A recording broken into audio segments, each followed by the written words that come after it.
Hey, everybody, welcome back to another episode of Level Up, where we help you build and grow your dream practice and really work with the clients you love. And Level Up is always about answering your questions, your most burning questions. And today's question comes from Katie Ziskin, who is always in our group asking questions. So, Katie, it's really great to be able to answer this question for you. And Katie asked a really great question on how do you find and hire, and I'm going to say really great clinicians to, incorporate into your practice. And she's asking like beyond Indeed and those types of things. So before we dive into today's question, we just want to say thank you to TherapyNotes for being a great support of Startup Nation and for sponsoring this series. To get your first 2 months for free, check out therapynotes.com.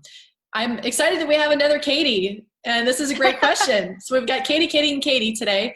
And yeah, let's go ahead and dive in. Do you want to kick it off, Katie? Yeah, I want to kick it off. And I think what's really important, and Kate and I really believe a lot about in this, and this is a lot of what we teach in our marketing e-course is, and a lot of therapists don't do that, is really having a clear vision, mission, and culture as well as brand to your practice. The beauty of that is that it makes decisions about what you do in your practice easy. So true. Does it fit with our vision? Does it fit with our mission? Is this part of our brand? And if it's not, it's just a no. It's not like well, I don't want to make this person feel bad, or maybe I want to give them a try. It's just a yes or a no.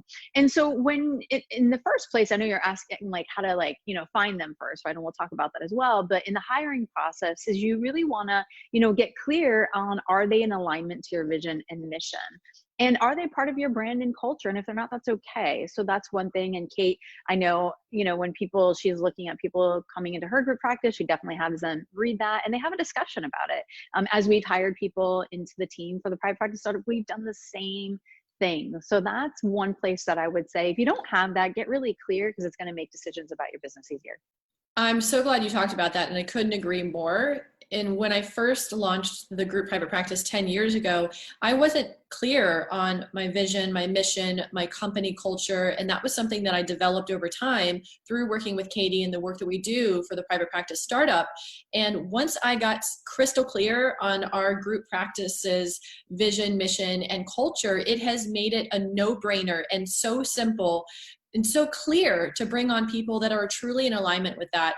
Looking back, I wish I had done that from the ground up, because there were some people that I brought onto the group practice that once time went on, it was very clear that they weren't in alignment with our culture, and it was difficult to have to navigate that. So if we can save you that trouble and help you get crystal clear on that from the get-go, it is really, really helpful. I would also say that once you're clear on the types of people that you want to invite into your brand and your company, and you have that vision and you know what those qualities are, think about the people that are in your circle already, that you love collaborating with, that maybe they're clinicians or have a complementary specialty. Maybe they're psychiatrist, or maybe you have an office and you want to invite other types of professionals to join. Think about the qualities of those people, think about their professionalism, think about the interactions that you've had with them, and if they are really skilled in a certain area that would benefit your practice. Maybe you're a couples therapist and you are full and you want to have somebody else on your team who specializes in couples so that you can refer your overflow to them. Or maybe you want a trauma therapist so that you can refer the couples, the individuals that are struggling with trauma, that you already have a full caseload, or you're building your caseload and you want to be able to have that cross referral relationship with someone on your team. You want to be strategic when you're thinking about the types of clinicians that you need. What does your community need? Where are you getting calls for certain presenting problems, and how can you really be strategic in terms of who you're bringing on? Other places to go to look for potential clinicians to join your team would be to your local professional associations. I know when Katie and I were the president and vice president of the Broward Association for Marriage and Family Therapy locally, that really, really helped us to develop some great referral relationships with people.